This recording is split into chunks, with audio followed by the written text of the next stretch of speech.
త్వరలో ప్రారంభం కానున్న జనగణనలో కులగణన చేపట్టాలని తెలంగాణ ప్రభుత్వం అసెంబ్లీలో తీర్మానించి కేంద్రానికి ప్రతిపాదించాలని మాజీ మంత్రి జీవన్ రెడ్డి అన్నారు.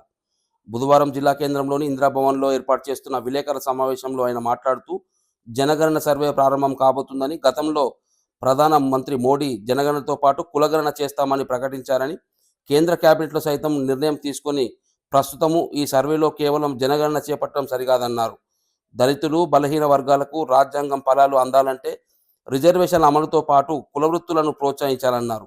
తెలంగాణ ప్రభుత్వం కేంద్రంపై ఒత్తిడి పెంచే విధంగా జనగణనతో పాటు కులగణన చేసే విధంగా తెలంగాణ అసెంబ్లీలో తీర్మానం ఆమోదించి కేంద్రానికి పంపాలని తెలంగాణకు ప్రాతినిధ్యం వహిస్తున్న కేంద్ర హోంశాఖ సహాయ శాఖ మంత్రి బండి సంజయ్ కుమార్, నిజామాబాద్ ఎంపీ ధరంపూరి అరవిందులు జనగణనతో పాటు కులగణన చేసే విధంగా ఈ విషయంపై కేంద్ర ప్రభుత్వం దృష్టికి తీసుకెళ్లాలని కోరారు.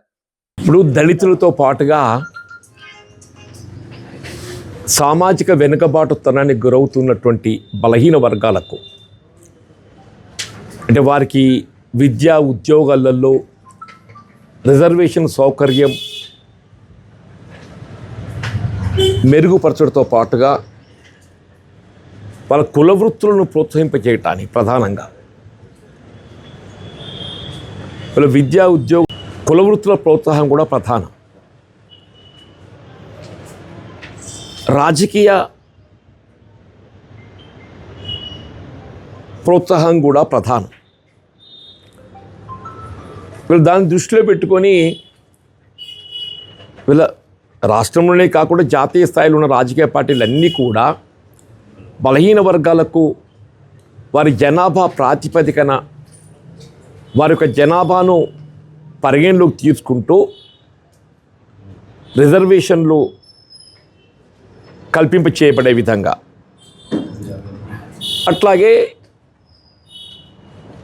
వారికి స్వయం ఉపాధి కులవృత్తులు ప్రోత్సహింప చేయటానికి బడ్జెట్ నిధుల కేటాయింపుకు సంబంధించి కూడా ప్రాధాన్యత ఇవ్వాలని చెప్పని భావించటం, దానికి అనుగుణంగా తెలంగాణ రాష్ట్రం ఏదైతుందో వీళ్ళ స్థానిక సంస్థల ఎన్నికల్లో 42% రిజర్వేషన్ కల్పింప చేయబడటానికి, అట్లా విద్యా ఉద్యోగాలలో కూడా 42% రిజర్వేషన్ కల్పింప చేయబడటానికి ఏదైతే డెడికేటెడ్ కమిషన్ ద్వారా రాష్ట్ర స్థాయిలో వీళ్ళ సామాజిక వెనుకబాటుతానికి గురవుతున్నటువంటి ఒక వారి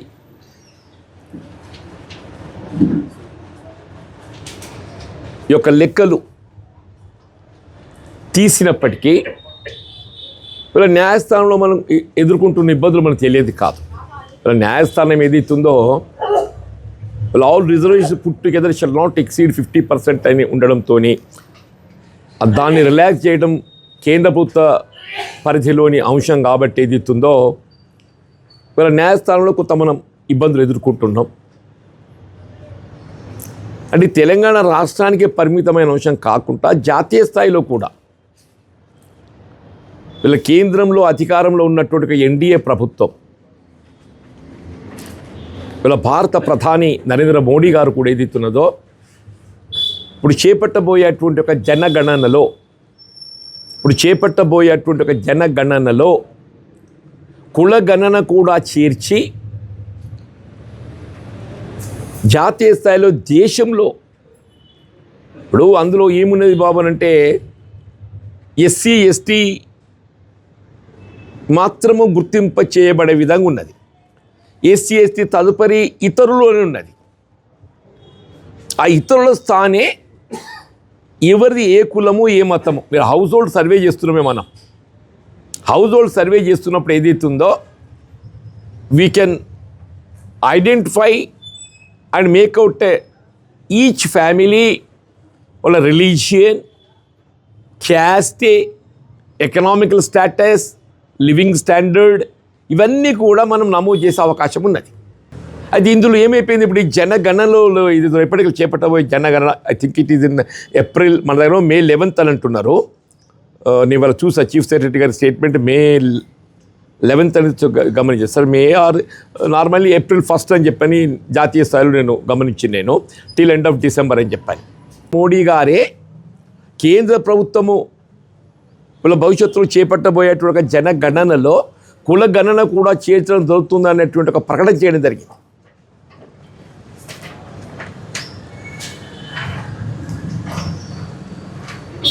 దానికి అనుగుణంగా యూనియన్ క్యాబినెట్ కూడా నిర్ణయం తీసుకున్నది.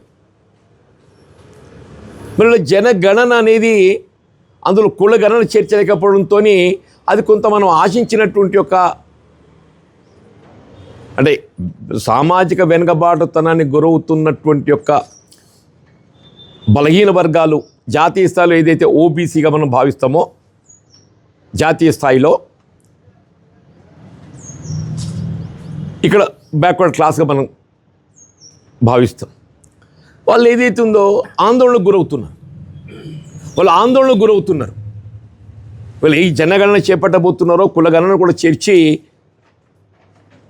జాతీయ స్థాయిలో ఇవాళ మా సామాజిక వర్గం లెక్కలు అంటే దీనికి శాంటిటీ ఉంటుంది. These cannot be questioned. ఇప్పుడు జాతీయ స్థాయిలో చేపట్టబోయే ఒక గణాంక వివరాలు ఏదంటుంటాయో దీనికి శాంటిటీ ఉంటుంది.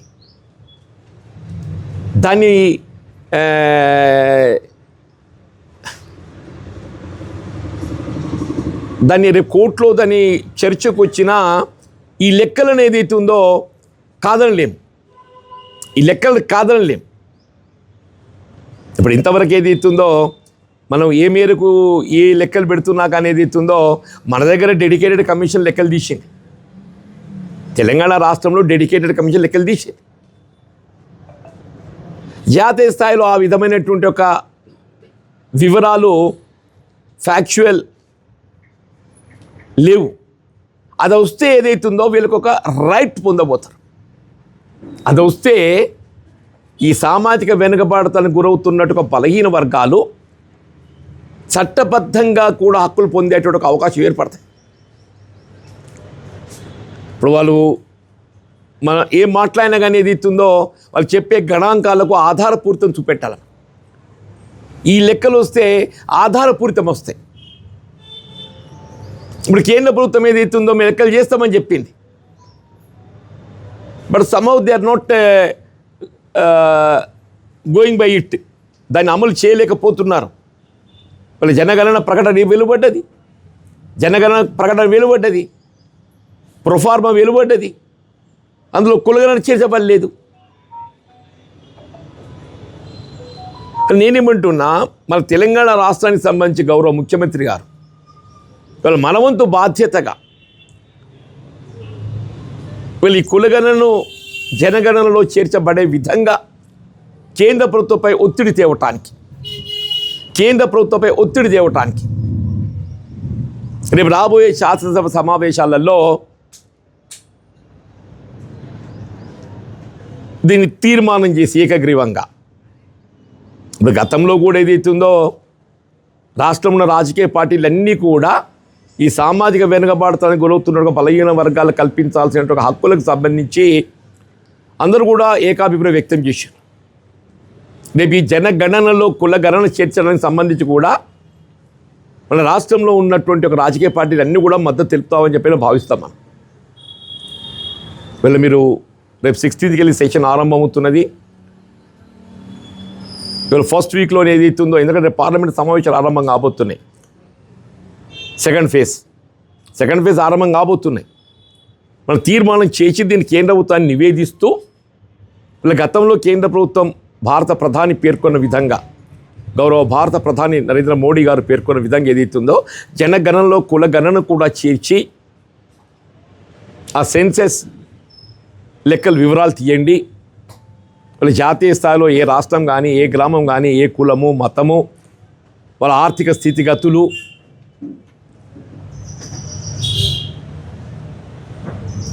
వాళ్ళ జీవన ఆధారం, వాళ్ళ కుల వృత్తులు, ఇవన్నీ కూడా పరిగణలోకి వస్తే రేపు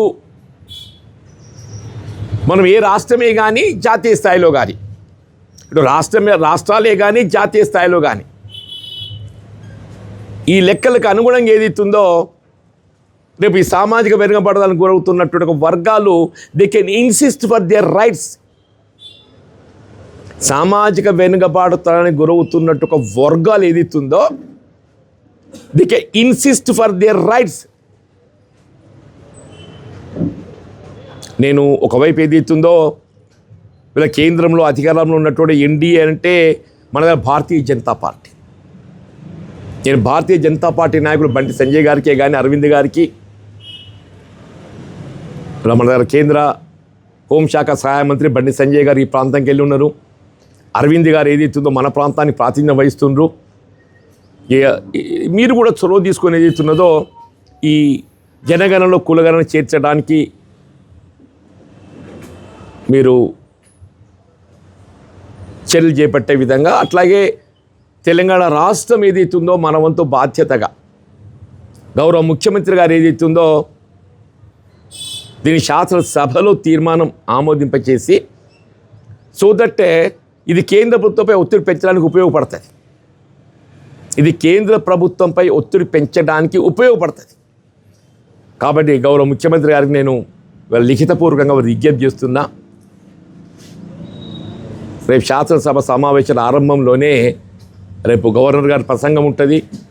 ఈవెన్ గవర్నర్ గారి ప్రసంగంలో కూడా this can be taken up as a part.